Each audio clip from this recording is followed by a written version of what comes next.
Assalamualaikum and good day everyone.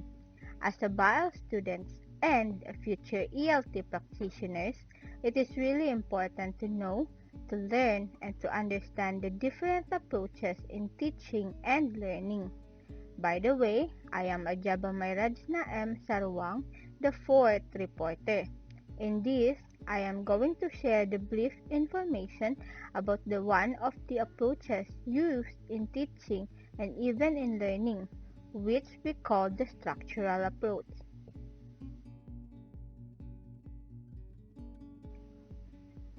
But before that, let me give you these three definitions of structures first. Kripa K. Gautam states that it is based on the belief that language consists of structures and the mastery of these structures is more important than the acquisition of vocabulary. Since structure is what is important and unique about a language, early practice should focus on mastery of phonological and grammatical structures rather than on mastery of vocabulary. Kulkarni emphasizes the teaching and learning of the basic items of materials that constitute the framework of language, whereas, according to Yardi, structures is an internal ordering of linguistic items.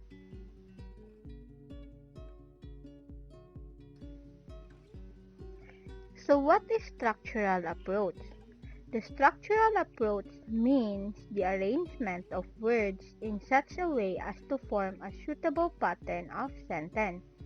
Structural approach is a method used in examining language in very detailed manner. Structural approach is a technique wherein the learner masters the pattern of sentence. Structures are the different arrangements of words in one accepted style or the other. It includes various modes in which clauses, phrases, or words might be used. It is based on the assumption that language can be best learned through a scientific selection and grading of the structures or patterns of sentences and vocabulary.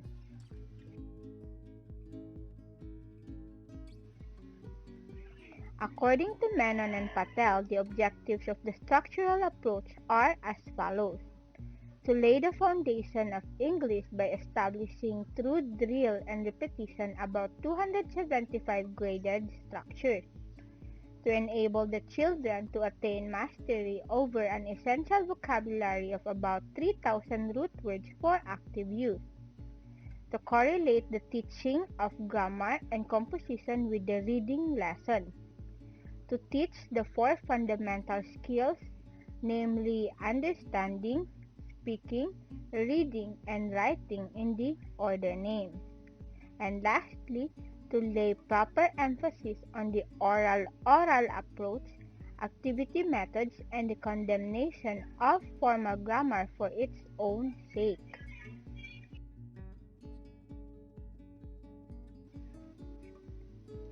So what are the main features of structural approach? In structural, content words are also taught. The selection of content words is directed by their usefulness, simplicity, and teachability. An appropriate situation should be created to practice the structure and to relate its meaning to it, and to build up a vocabulary of content words even structure is separately taught. The term is predated in an appropriate situation by the teaching. Structural approach is based on the theory of behaviorism. To teach language through this approach, we have to understand the pattern and structure of the language. Each and every language has its own structure.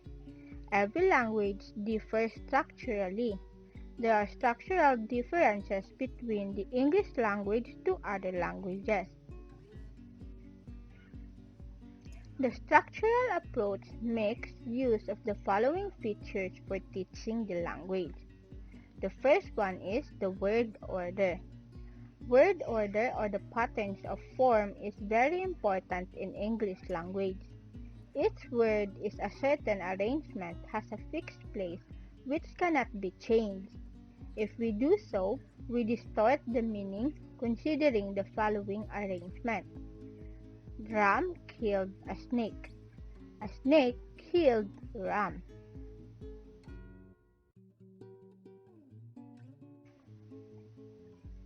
The presence of function words. Function words are structural words. They function as the structural links. Function words help in modifying meaning considering the following sentences. I kill a snake. I am killing a snake. I shall kill a snake. I have killed a snake. I have to kill a snake.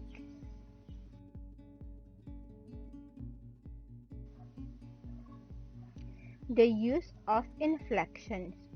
Another important characteristic is that English language makes use of an inflection as compared to other languages.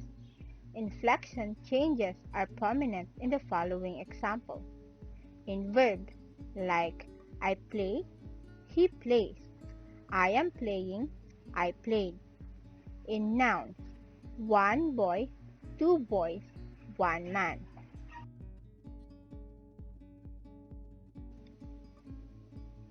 In adjective and adverb like great, greater, greatest, great, greatly.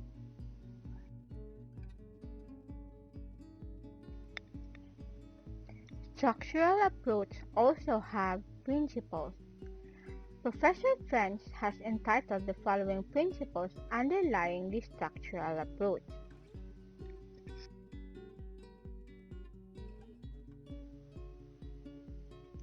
First is the importance of framing language habits. Second, importance of speech, since the structural approach is based on the principle of effective use of speech. Third, importance of pupils' activity. Fourth, the principles of oral work, since oral work is the basis and all the rest are built up from it. Next, creation of different types of meaningful situations by dramatization, facial expression, actions, etc. is stressed upon. Next, one item of language is taught at one time. And lastly, mastery of structures is emphasized.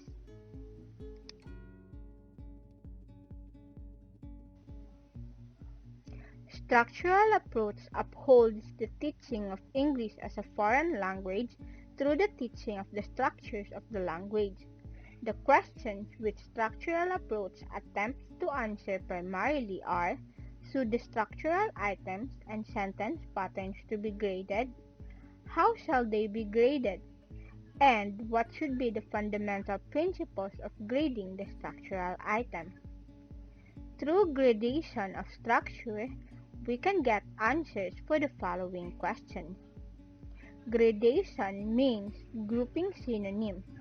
In structural approach, gradation of structure can be taught by using the following patterns that should be taught at early stages.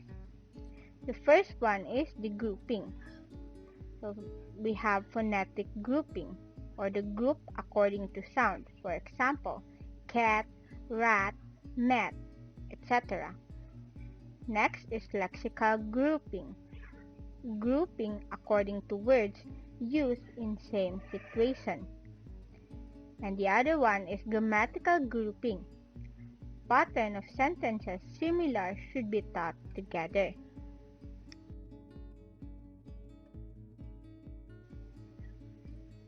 We also have semantic grouping. These are words having similar meaning grouped together. And lastly, structure grouping, which is selecting items that are fit for each other.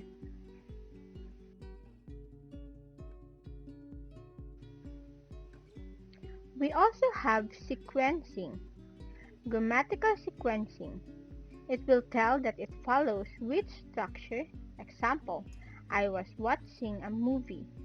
I was watching a movie with my friend.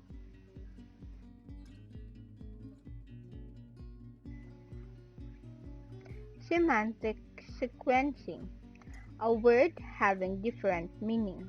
Example, the ball is there, under the bed. There are many balls in the bed. Lexical sequencing. It tells which word follows which. Example, sit, stand, come, go, high, low.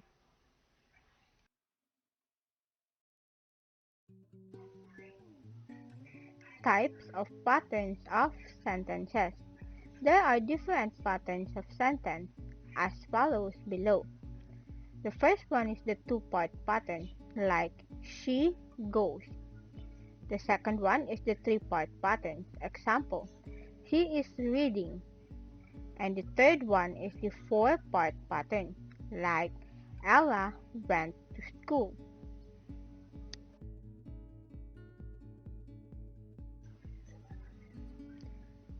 Patterns beginning with their WH type question, like there are 5 baskets in the rack, or what is your name? The next one is patterns of command and request. For example, come here, sit down, and stand up. And lastly, we have formal pattern, like good morning and thank you.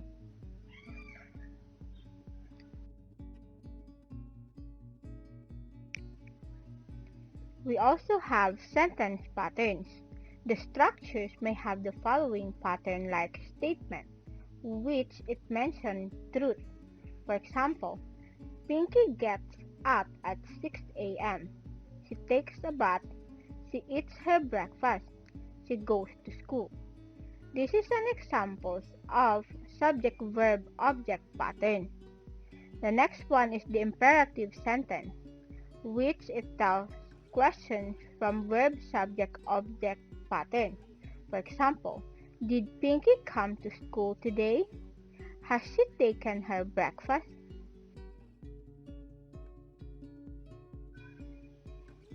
Imperative sentence, which imply compliance, where subject remains hidden. For example, come here, close the door, and bring your book.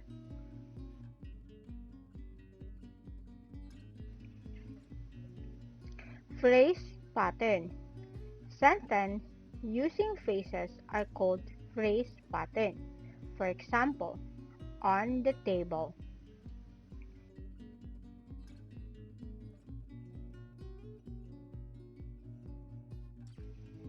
Structural approach also have weaknesses. The structural approach has limited application. It is best suited for early stage of teaching English.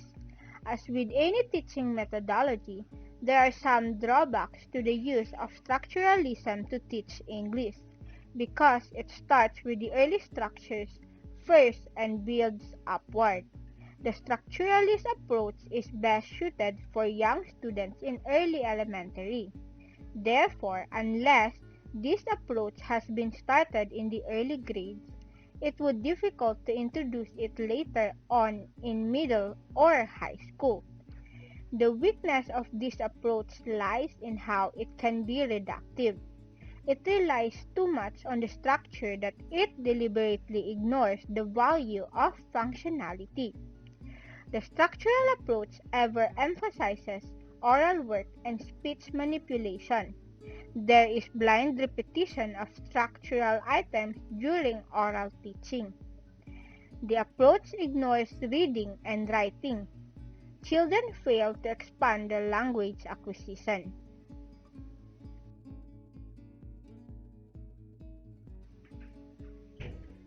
This approach fails to exploit children's mother tongue. And lastly, the proper working out of the structural approach requires efficient teachers. There is acute shortage of such teachers.